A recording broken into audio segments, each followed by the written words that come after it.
Hi everyone, welcome back to the DJ Master channel. Today I have a very special guest with me, LeratoEra from her channel called LeratoEra. I'm going to leave the link to her channel down below. I've already subscribed. I have my notifications on, and you should do the same not immediately, when you're done watching the video. You need to do that. We obviously had to film a collab. I'm gonna allow Lerato to introduce herself. Hi everyone. I almost said welcome to my channel. It's so good to be here, and I hope you guys enjoy this episode. Like she said, my name is LeratoEra, and I am a criminology graduate. So yeah, I like all things crime, and that's why I'm here today. We are here to talk about a very interesting case. So yeah, I hope you enjoyed this video. And let's get into it. But before we do, I need to warn you all, as I usually do, that this is a true crime story. This is no joke. It's going to break your heart. And today we're talking about a child abuse case. So again, it's going to hit the most sensitive part of your heart, and there's a lot of trauma involved. So please, you guys, your viewer discretion is kindly advised. We're going to talking about the baby Daniel case. This is a case, it's a child abuse case, as I have mentioned. The names of the parents have been changed. It's not their real names. So the stepfather's name rather is Timothy Naidu. Well, it's not the real name, but it's the pen name. And the mother's pen name is Marike Klute. Klute's parents had divorced when she was very young. Her parents often fought and neglected her and her siblings. She said that she was sexually abused, and this abuse led her to becoming headstrong and making bad relationship decisions, and she also allowed an enabling environment for Naidu to abuse the children, including baby Daniel.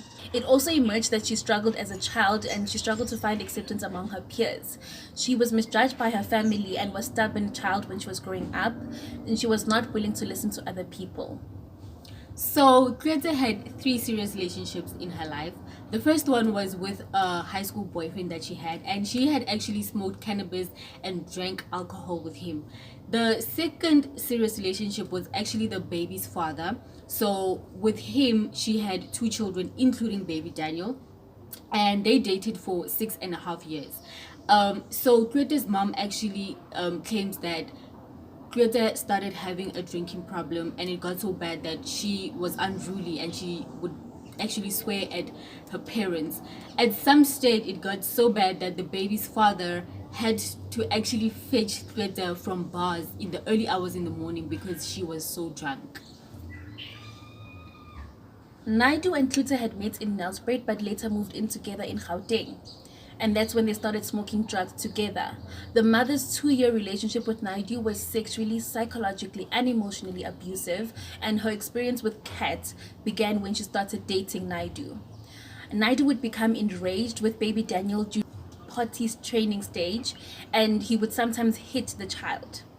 In one incident, Naidu allegedly placed their daughter behind the wheel of a car and threatened to release the handbrake. Okay, so in another incident, Clotilde claims that she would actually have to hide her own food in order to give the children bigger portions, because I guess Naidu didn't want to feed the children. So when Naidu found out that she was actually hiding food, she would force her to eat it. So 2 months before baby Daniel's death, the oldest son had actually told Greta that Daniel had broken baby Daniel's leg. So they decided that they were gonna conspire and lie when they get to the hospital, and they actually said that baby Daniel had actually fallen off of a tree.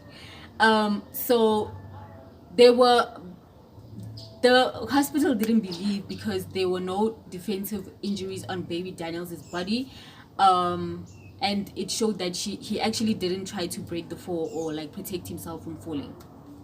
In another incident, the mother sat by while Naidu made the child eat his own feces.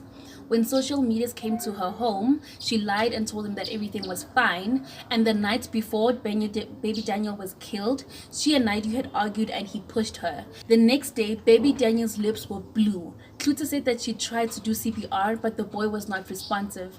Paramedic confirmed that he was brain dead. The little boy had suffered shocking injuries caused by systematic abuse from his parents, including 15 instances of blunt force trauma, a broken elbow, and a broken femur. So baby Daniel suffered a broken elbow, broken femur, injured ribs, and second-degree burns to 60% of his body.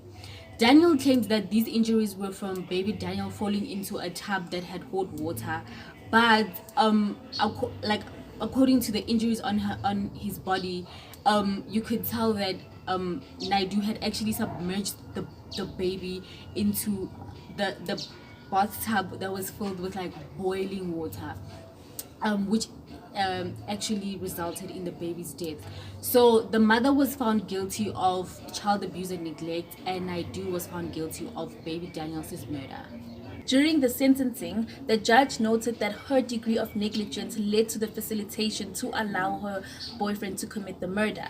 Had it not been for her actions, the murder would never have taken place. Rato, I wanted to ask your opinion. Why do you think that a mother would sit by and allow her child to endure such abuse?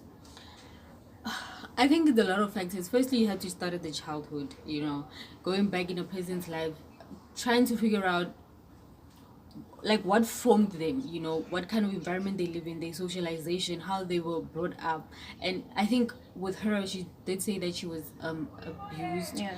And sometimes she just felt like people didn't like her, they didn't accept her. So I think maybe such things have an effect on your self-esteem, on the kind of behavior or attitudes that you accept from other people and how they treat you. So I think a person's life journey, especially from like the childhood, has a lot to do with the kind of treatment they accept in like as they grow up. Because she accepted the life for herself and her children. That's exactly the thing. She did allow abuse onto herself as well. And do you think the drugs played a role, this drug addiction? Because also, like with all her boyfriends, except the baby daddy, they had drugs and alcohol, and like drugs affect your mind. Yeah. So I think also just her decision making and the kind of relationships she stayed in, her mindset was very problematic. I would say, like, I don't know, I think from just her childhood, just things from the onset weren't working out. It didn't look good. And then it just transpired into her adulthood. And then that's what allowed the negligence to continue on her side. It honestly is very sad. I mean, it goes to the point where she even allows him to force the kid to eat his own feces. Like, that is so deep. But also, do you think that Naidu's attitude towards baby Daniel has to do with the fact that maybe baby Daniel is not his child? Yeah, you know what I mean? Definitely that part plays a role. But I think the fact that he just had the freedom to do as he pleased with baby Daniel and to abuse him whichever way he wanted allowed the sadistic torture to continue. And I think that's just what it is. I think it's an understatement to say that this was child abuse. It's more a sadistic torture of a child.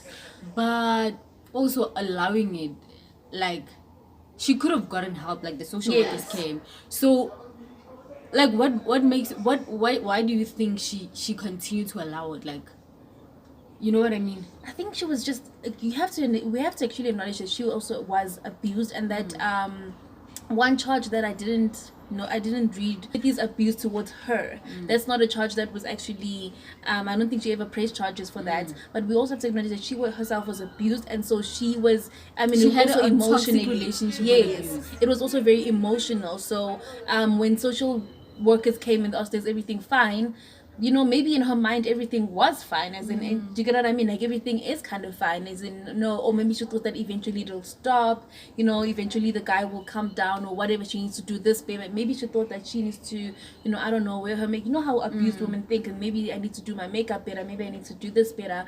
Because by the look of things, she did care for her children.